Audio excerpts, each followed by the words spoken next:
Kaya tabi. Tapos pasa natin to, putang ina.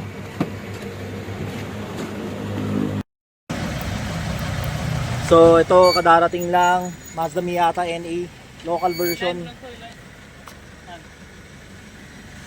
Kaya kabababa lang. Kawawa na local na Miata to. Sobra.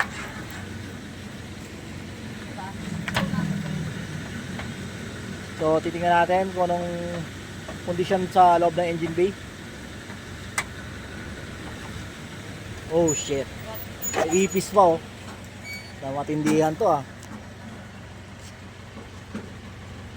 Baka nag-stack up na nga to, walang injector oh. Sige dyan dyan. Walang apat na injector. My gosh. Walang injector. Kaya mag-payment to, sir? Ha? Hindi sa akin to eh. Ano sa akin na? Yung kausapin nyo na lang yung nagpadala. Bali ako lang yung shop na magpapatino nito. So ayan oh. Walang injectors, wala yung tatlong, dyan bolt siguro ng injector yan, yung stainless. Walang oil cap. So ito yung cas. May crack yung cas. Itong number 441? Oo. Mukhang kailangan high pressure wash din natin yung engine bay. Rotate nga natin crank nito. Kumuha ka ng ano. Tanggalin mo na to, angat mo to, angat mo. Oo, dito na po, nababa na po. So tama naman yung airflow niya. Ito, ikutin to, 21. Sige, check natin yung crank, baka mamaya stack up eh.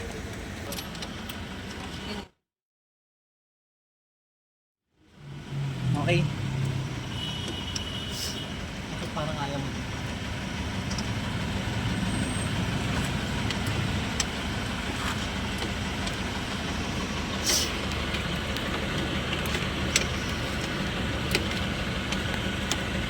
So far mukhang hindi naman siya stack up no.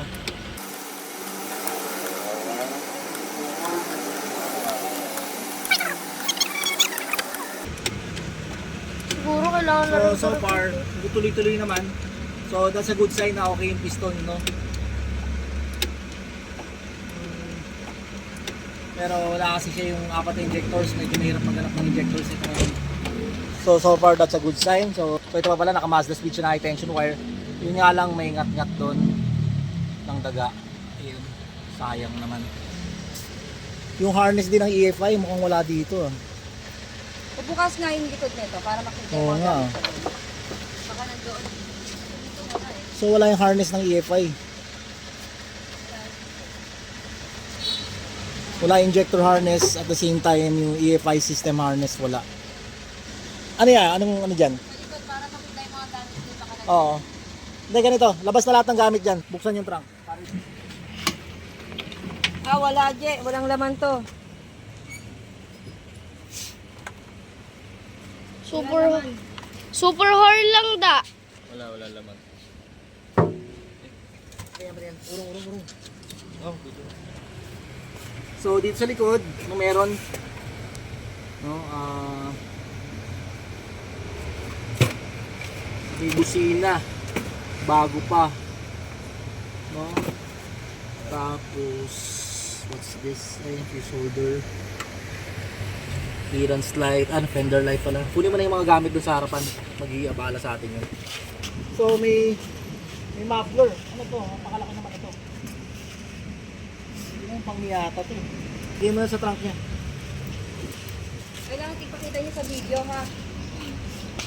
Lahat ng So, ilan. dito Paolo. Dito lang ako puto ko dito. So yung muffler galing siya dito sa loob, no? Dito nakatayo. Sige, ubos. Limasin ang gamit. Para ano. Cortina. Dalawang cortina. Kurtina pa. Yan, akin yan. Huwag yan. Bati, sige, punta sa likod. Check pa. So ito yung yung retract up, retract switch. Tsaka yung hazard. Huli na natin to. Wala nga.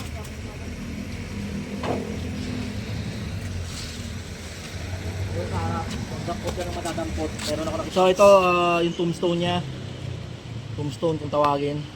Tools. Dito. Long nose cutter. Sige, sige. So lagay muna natin lahat sa likod. Lagyan natin dito.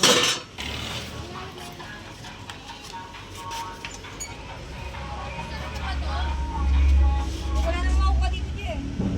Fuse box dito sa may wiper cowl. Dito sa may lalagyanan. Wala.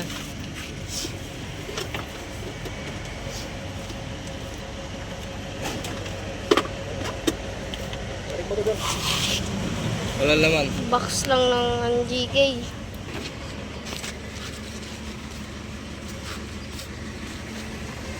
Ito dito lang. Sige, akin na yung mga gamit-gamit dyan. So, ito isang bolt ng fuel rail. Isa lang. Kasi itong cast walang cover. Siguro tinest nila. Malalaman ko naman yan kung sira yan. Tsaka madami akong ganito dito sa shop. Japan surplus. So ito, so kumpleto yung bolt ng fuel rail. Ganito kasi yung bolt ng fuel rail eh. So, dito muna natin siya lagay. Wala na ba? Check, check. So ito, hindi na ito yung cup niya.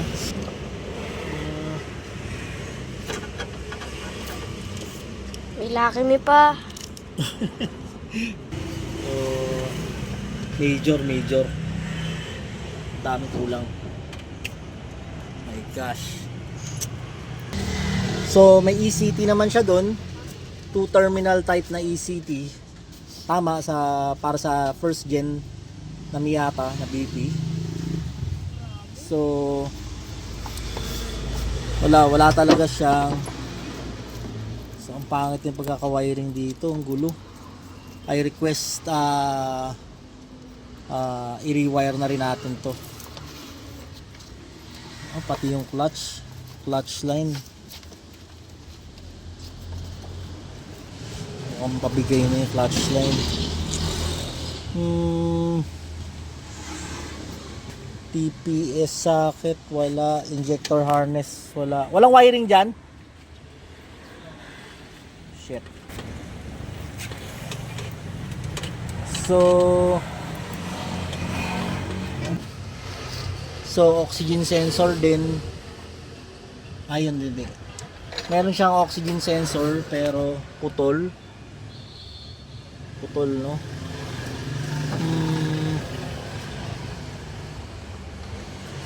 Malaking trabaho. Pero kakayanin. Ang unang concern ko is kailangan ng CAS. Pero na lang kung so, ayun, kunin mo yan. So ito yung CAS. No, ito mga Riska.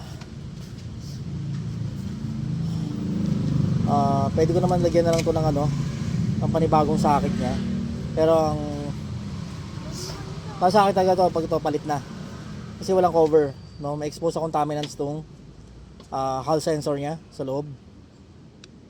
Pero na lang kung may consent ng may-ari na walang cover tong hull sensor. Kasi baka mamaya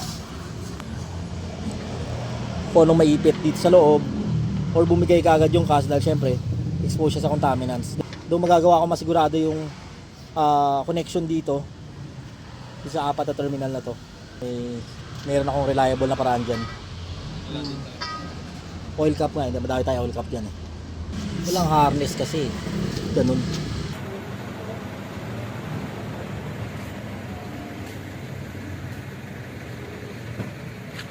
May busina bago pa.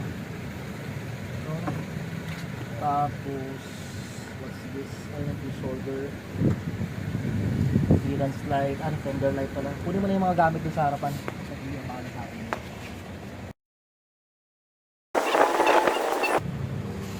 Ay, lahat ipakita nyo sa video, ha? Lahat ng iyan dyan. Dito, Paolo. Ganito na lang tututo ko dito. Lahat ng... So, ayun yung mga gamit na nasa loob. Nililipat lang dito. Para kasi at least alam natin yung mga gamit. Dalawang kortina. Kurtina pa. Tara, ano yan? Mating, sige, ito sa likod. Check pa. So ito yung so natin dito.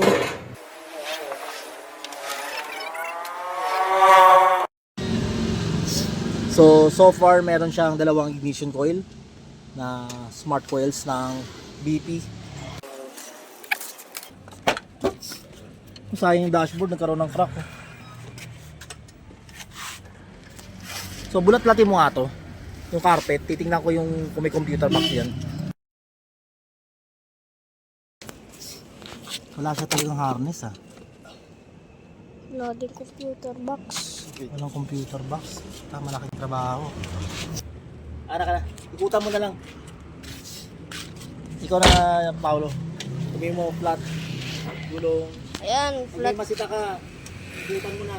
Ayan, flat na yung gulong. Tapos Tara. Kain na muna tayo. may crack. Ayan, may crack. May crack yung gulong. No? So, ayan, makikita mo. Saan nyo yan? Makikita nyo talaga. So, yan. Bali na rin dito yung ano niya. May crack na dito. Tapos, dito pura gas-gas. Tapos, dito, wala siyang ilaw sa fender. Pati dito may ano, basag. Tapos dito naman sa gulong, ganoon din flat. Flat rin siya. Tapos, ayan o, yung mga ano, no? Crack. So, ang dami niyang gas-gas. Ang dami niyang kakakrack. Pati dito, same din naman. Yan, flat pa rin. So, ganyan na rin yung gulong. Nagkakarak na rin siya. Tapos makikita dito, may nakalaylay dito na wire. Wala ding ilaw dito sa may fender. Pumutok ang pintura.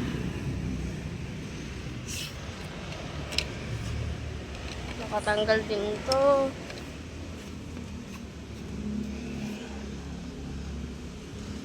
At may crack din dito.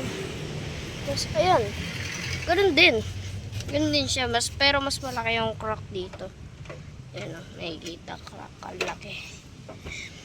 Tapos dito may basag din o. Yan. Basag na.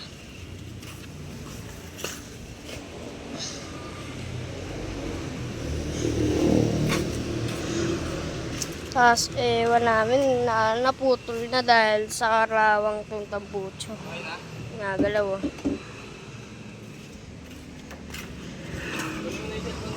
Itong kay mama mo. Ay kay dada mo.